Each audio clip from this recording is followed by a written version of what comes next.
प्रेम म्हणजे काय हो? डायरेक्ट होतं की हळूहळू?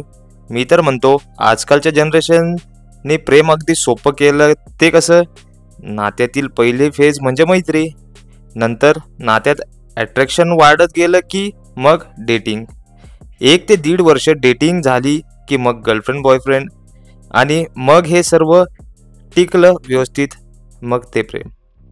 वाह, एकदम मस्त. पण विषय काय होतो, यात दोघेही सिरियस असतील तर मग ठीक, नाहीतर एक जण पिसलाच जातो त्या नात्यात, आणि त्या दोघांपैकी एका व्यक्तीला बाहेर निघण्यासाठी डिप्रेशनमधून जावंच लागतं. असंच काही शर्वरीसोबत झालं.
शर्वरी, कधीपर्यंत चालणार आहे सगळं?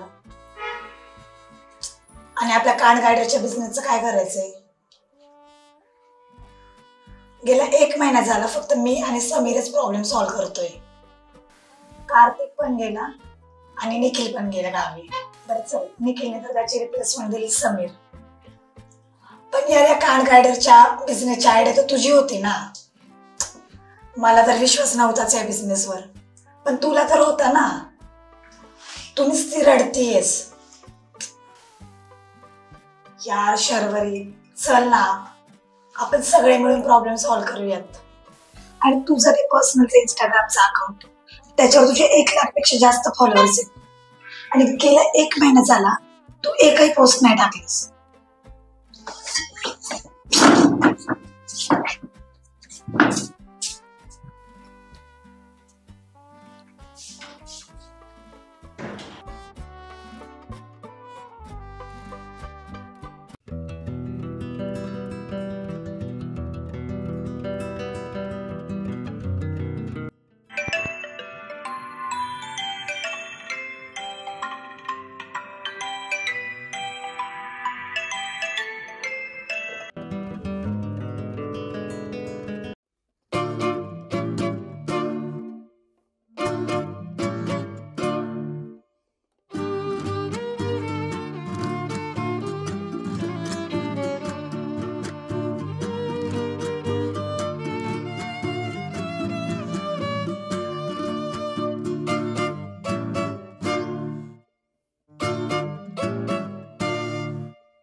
हो, सॉरी सॉरी.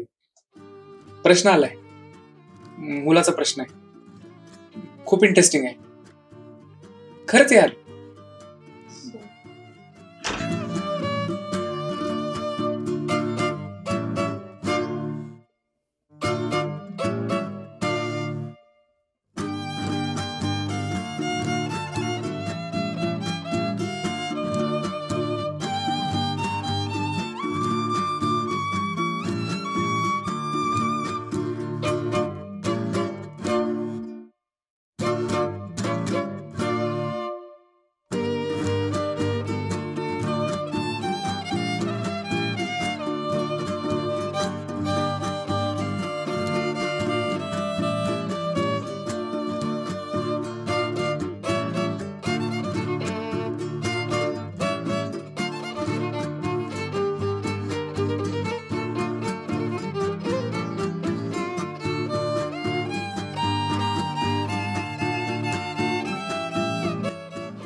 मी पण सॉल्व्ह करू लागणार आजपासून प्रॉब्लेम्स.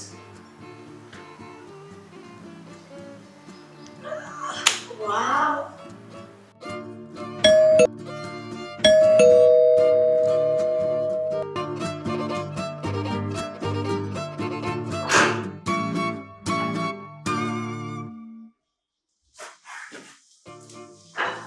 स्वागत नाही करोगे.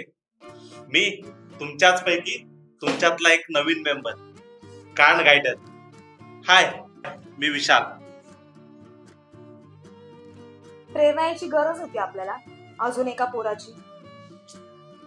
अगं तू नव्हती ना प्रॉब्लेम सॉल्व्ह करायला, म्हणून अजून एक जण. ओ मॅडम, एक्सक्यूज मी. आता मी माझी रूम सोडली आणि या मॅडमला रूम डिपॉझिटची कॉन्ट्री पण पाठवली. ए, पुढचं रान हाकणाऱ्या, तू थांब जरा. किती डिपॉझिट घेतलं याच्याकडून? देऊन टाक, नको हा आपल्याला. हे ना तुम्ही घेण्याच्या आधी विचार करायचा होता. आता मी पे केलंय. ही रूम जेवढी तुमची आहे ना तेवढीच माझी सुद्धा आहे. आणि तुम्ही कान गायडर्स ना, मग प्रॉब्लेम का सॉल्व्ह करत नव्हते? ओ, डिप्रेशन वाली मुलगी.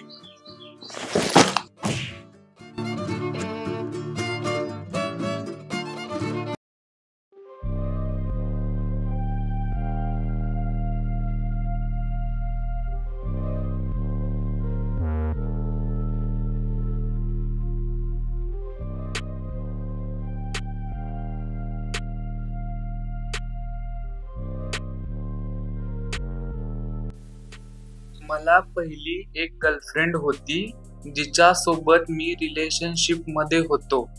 तेव्हा आम्ही दोघांनी मिळून जिम जॉईन केली होती आणि मग जिम मध्ये आमचा एक फ्रेंड झाला. तो आमच्या सोबत वर्कआउट करायचा. नंतर जास्त ओळख झाल्यावर मी, माझी गर्लफ्रेंड आणि आम्ही तिघांनी विचार केला की थ्रीसम ट्राय करू. आणि ते केल्यानंतर माझा थोडा मुलांमध्ये इंटरेस्ट वाढला. मी मुलांसोबत खूप वेळा सेक्स केलाय. माझे शारीरिक संबंध मुलांसोबत आणि मुलींसोबत पण आहेत. तर आता मी कन्फ्यूज झालो आहे की मी नक्की काय करू. बेंचोद. अरे खरंच बेंचोद. हा ना, असा प्रश्न आहे ज्याचं उत्तर माझ्याकडे नाहीये. पण उत्तर तर द्यावं लागणार ना. थ्रीसम केलं यांनी. फॅन्टसीज असतात अशा मुला मुलींच्या. ह्या अशा फॅन्टसीज. काय सेन्स आहे फॅन्टसीजला? फॅन्टसीजला सेन्स असताना तर त्या फॅन्टसीज कसल्या? तू केलंय का असं कधी? हो, डिप्रेशन वाली गर्ल. मी नाही असलं काय करत. ए, डिप्रेशन वाली गर्ल पर्यंत बोलला ना तर दुसरा डोळा फोडील. शिल गाईज, मला काय वाटतं माहिती का, ह्या मुलाला ना मुलामध्येच इंटरेस्ट असणार आहे. एक काम कर ना, त्याला हे विचार की तुला मुलीसोबत सेक्स करायला चांगलं वाटतं की मुलासोबत सेक्स करायला चांगलं वाटतं. ओके.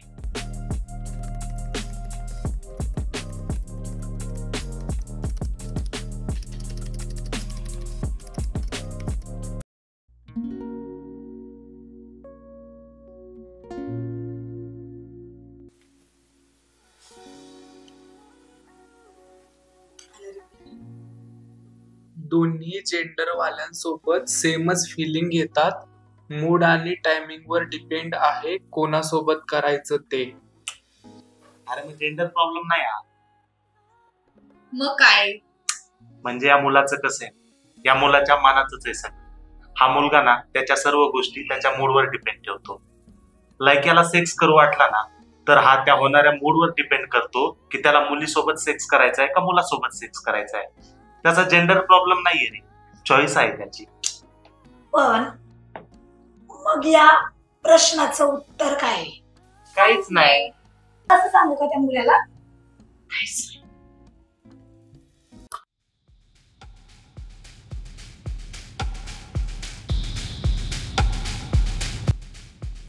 हा, तू विचारलेला जो प्रश्न आहे ना त्याचं उत्तर काहीच नाही.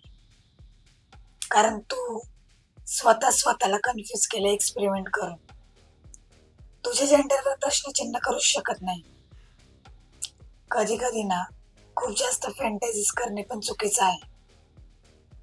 फॅन्टॅसीज कम्प्लीट करण्याच्या नादात आपण स्वतःला गमावून बसतो. फॅन्टॅसीज असल्या ना तरी स्वतःचं अस्तित्व न संपणारे नसाव्यात. आय होप तू फॅन्टॅसीचं जग सोडून रियालिटीचं पण आयुष्य विदाउट फॅन्टॅसीज किती छान आहे ते पाहशील. ऑल द बेस्ट फ्रॉम कांट गायडर्स.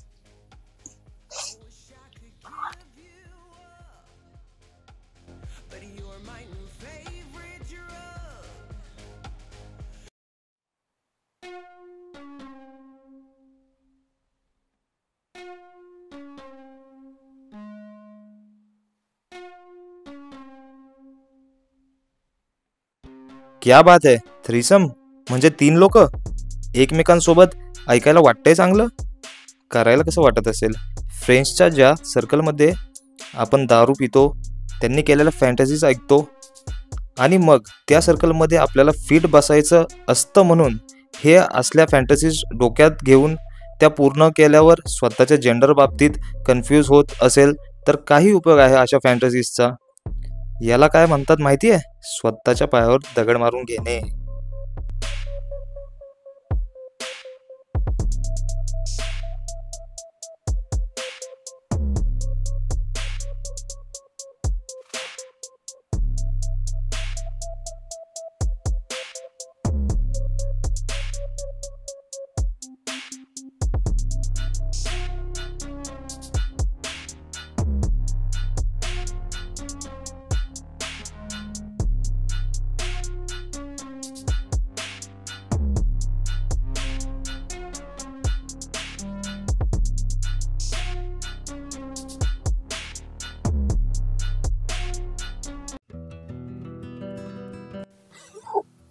भारी रे.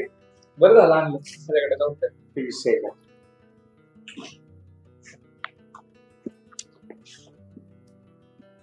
हे बघ, हे असलं सेक्सी मॅगझिन त्या 2 पोरींनी बघितलं ना तुला हे मॅगझिन सगळं घरात बाहेर काढतील. मग आपल्या फ्रीडम ऑफ स्पीचचं काय bro? Boys excuse me. Yes.